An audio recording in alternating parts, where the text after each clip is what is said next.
ఎందుకు వీళ్ళంతా అధికారంలో ఉన్నారు అని అంటే వీళ్ళకే తెలియదు ఎందుకు అధికారంలో ఉన్నారని. ఒకే ఒక కారణం వీళ్ళంతా అధికారంలో ఉండడానికి, అది దోచుకోవడం, దోచుకున్నది పంచుకొని తినుకోవడం. ఇది తప్ప ఇంకేమైనా కనిపిస్తూ ఉందా?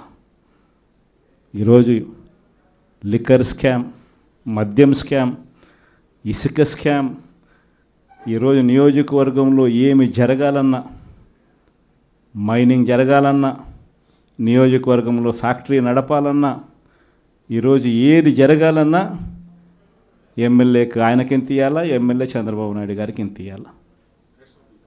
ప్రతి విషయంలోనూ స్కామ్. నియోజకవర్గంలో యథేచ్ఛగా మన కళ్ళ ముందటనే పేకాట క్లబ్బులు జరుగుతూ ఉన్నాయి. యథేచ్ఛగా ఇవన్నీ జరుగుతూ ఉన్నాయి మన కళ్ళ ఎదుట.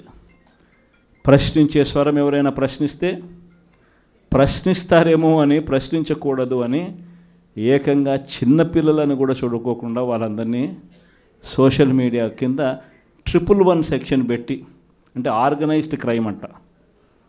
సోషల్ మీడియాలలో నువ్వు చేసే తప్పును ప్రశ్నిస్తే ఎందుకయ్యా సూపర్ 6 ఇవ్వడం లేదు, ఎందుకయ్యా సూపర్ 7 ఇవ్వడం లేదు అని చెప్పి ప్రశ్నిస్తే ఆర్గనైజ్డ్ క్రైమ్ అట. టెర్రరిస్టులకు పెట్టే క్రైమ్ ఆర్గనైజ్డ్ క్రైమ్ అని పోస్టింగ్ను పెట్టిన వాళ్ళను, చిన్నపిల్లలను కూడా చూడుకోకుండా వాళ్ళందరినీ జైళ్ళలో పెట్టి 40 రోజులు, 30 రోజులు, 50 రోజులు రకరకాల స్టేషన్ల చుట్టూ తిప్పి, రకరకాల జిల్లాలన్నీ తిప్పి వాళ్ళందరినీ కూడా ఇబ్బందులు పాలు చేసే కార్యక్రమం జరుగుతూ ఉంది. కానీ ఒకటి చంద్రబాబు నాయుడు మర్చిపోతూ ఉన్నాడు. ఎప్పుడైనా కూడా మంచి పేరు తెచ్చుకొని ప్రజల్లో పాలన సాగిస్తే ప్రజలు మళ్ళీ ఎన్నుకుంటారు.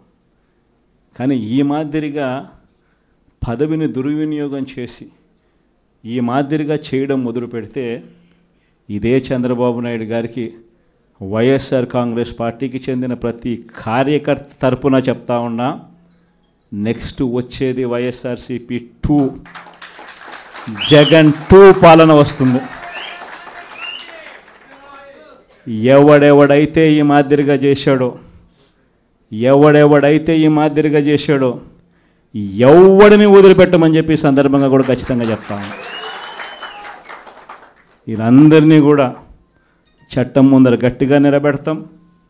ఆ కోవిడ్ వచ్చేసరికి ఆ తర్వాత 2.5 సంవత్సరం కోవిడ్కి సంబంధించిన పరిస్థితుల మధ్యనే మనమంతా కూడా బ్రతికాం. అందుకే పాలనలో ప్రతి అడుగు, ప్రతి నిమిషం, ప్రతి విషయం ఆ కోవిడ్ సమస్యలను ప్రజలకు ఎలా తోడుగా ఉండాలి అనే విధంగానే ప్రతి అడుగు పడుతూ వచ్చింది. కాబట్టి కార్యకర్తలకు బహుశా చేయగలిగినంత నేను చేయలేకపోయాను అని చెప్పి సందర్భంగా ఖచ్చితంగా ఒప్పుకోవాల్సింది. కానీ ఈసారి మాత్రం జగన్ 2లో ప్రతి కార్యకర్తకు అండగా తోడుగా ఖచ్చితంగా ఉంటాను అని కూడా ఈ సందర్భంగా చెప్తాను. ఈసారి జగన్ 2లో ప్రజలకు తోడుగా ఉంటూనే మరోవైపున కార్యకర్తలకు కూడా అండగా, వాళ్ళ ఇంటికి పెద్దన్నగా, వాళ్లకు తోడుగా ఖచ్చితంగా ఉంటానని సందర్భంగా ఖచ్చితంగా చెప్తాను. వీళ్ళు దిక్కుమాలిన పాలనలో ఏ మాదిరిగా పాలన చేస్తూ ఉన్నారో కూడా మనమంతా చూసాం. మన తిరుపతి మీ అందరికీ కనిపించుంటుంది. నిజంగా ఈ ఒక్కొక్క కార్పొరేషన్లో వీళ్ళకున్న బలం ఎంత అని చెప్పి చూస్తే తిరుపతి కార్పొరేషన్లో 49 ఉంటే 48 వైఎస్ఆర్సీపీ గెలిచింది. తెలుగుదేశం పార్టీ 1. ఆ 1 గెలిచిన చోట డిప్యూటీ మేయర్ వాళ్ళ మనిషి అని చెప్పి వాళ్ళు చాలా ఏదో గొప్ప కార్యము, ఘనకార్యము చేసినట్టుగా వాళ్ళు చెప్పుకుంటా ఉన్నారు. వైఎస్ఆర్సీపీ కార్పొరేటర్లు ప్రయాణం చేస్తూ ఉన్న బస్సును పోలీసుల ద్వారా వీళ్ళే అడ్డుకుంటారు. పోలీసుల ఆధ్వర్యంలో వీళ్ళే దాంట్లో ఉన్న కార్పొరేటర్లను కిడ్నాప్ చేస్తారు. మళ్ళీ వీళ్ళే ఎన్నికల్లో మేమే గెలిచాము అని చెప్పి డిప్యూటీ మేయర్లుగా మావాడే గెలిచాడు అని చెప్పుకునే కార్యక్రమం. ఆ కార్పొరేటర్లు పాపం వచ్చిన తర్వాత వాళ్ళు చెప్పిన గాథలు మీడియా సమక్షంలో మనం అంతా కూడా చూసాం. ఇదే మాదిరిగా ఏలూరు కార్పొరేషన్ 50 డివిజన్ ఉంటే అందులో 47 వైఎస్ఆర్సీపీ, తెలుగుదేశంకి వచ్చింది 3. నెల్లూరు కార్పొరేషన్ 54 డివిజన్ ఉంటే 54 వైఎస్ఆర్సీపీని. హిందూపురం మున్సిపాలిటీ బాలకృష్ణ కనిపిస్తాడు, చంద్రబాబు నాయుడు బావమరిది, ఆయన ఏదో ఘనకార్యంగా చెప్తాడు. 38 డివిజన్లు ఉంటే వైఎస్ఆర్సీపీకి 29 డివిజన్లు వచ్చినాయి. తెలుగుదేశంకి వచ్చింది కేవలం 6. దాంట్లో ఏదో పదవి ఏదో వచ్చిందని చెప్పి ఘనకార్యంగా చెప్పుకుంటా ఉన్నారు. పాలకొండలో 20 ఉంటే 17 వైఎస్ఆర్ కాంగ్రెస్ పార్టీ, 3 టీడీపీ.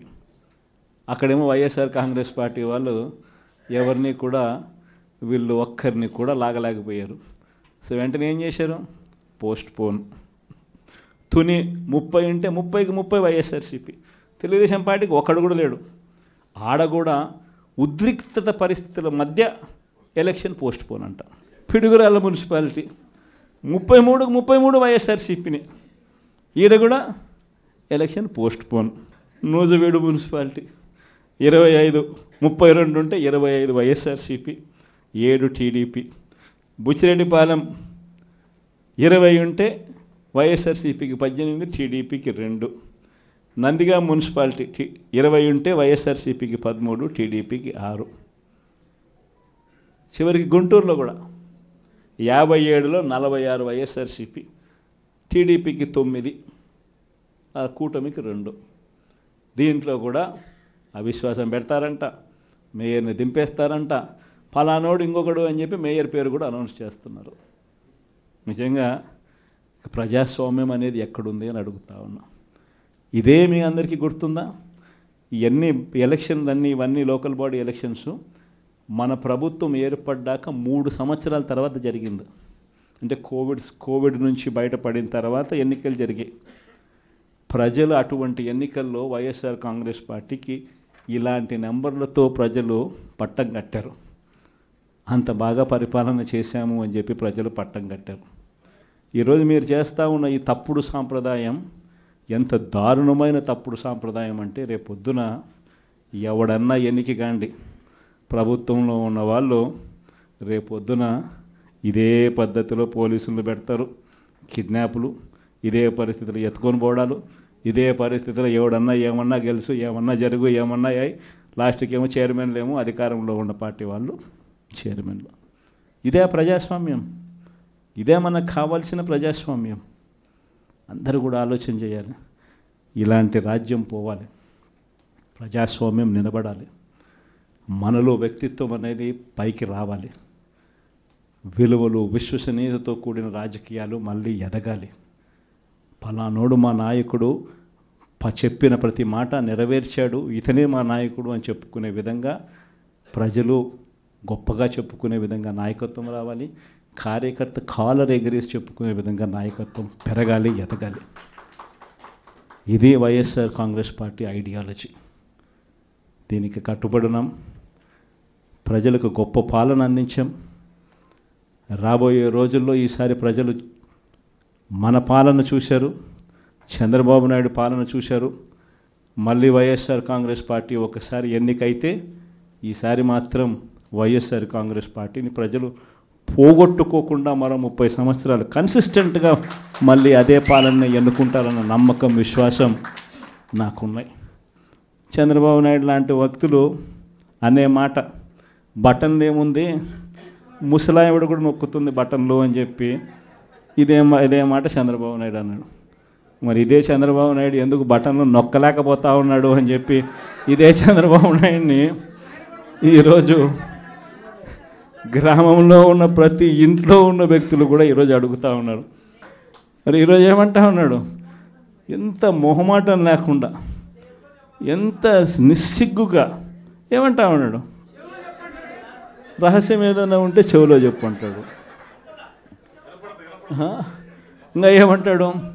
బటన్లు నొక్కిన జగన్ను పంపించినారు ప్రజలు, బటన్లు నొక్కిన కేజ్రీవాల్ను పంపించినారు, బటన్ల టైం అయిపోయింది అంటున్నాడు. అంటే మొహమాటం లేకుండా నిస్సిగ్గుగా ఇంత దారుణంగా అబద్ధాలు చెప్పి మోసం చేసి అధికారంలోకి వచ్చిన వ్యక్తిని, ఈ వ్యక్తిని చీటర్ అంటామా? 420 కేసు పెట్టాల్సిన కేసు కాదా ఇది అని చెప్పి అడుగుతా ఉన్నాం. అందరం కలిసికట్టుగా ఈ ప్రభుత్వాన్ని గట్టిగా బంగాళాఖాతంలో కలిపే పరిస్థితిలోకి తీసుకొని పోవాలి. Please subscribe .news.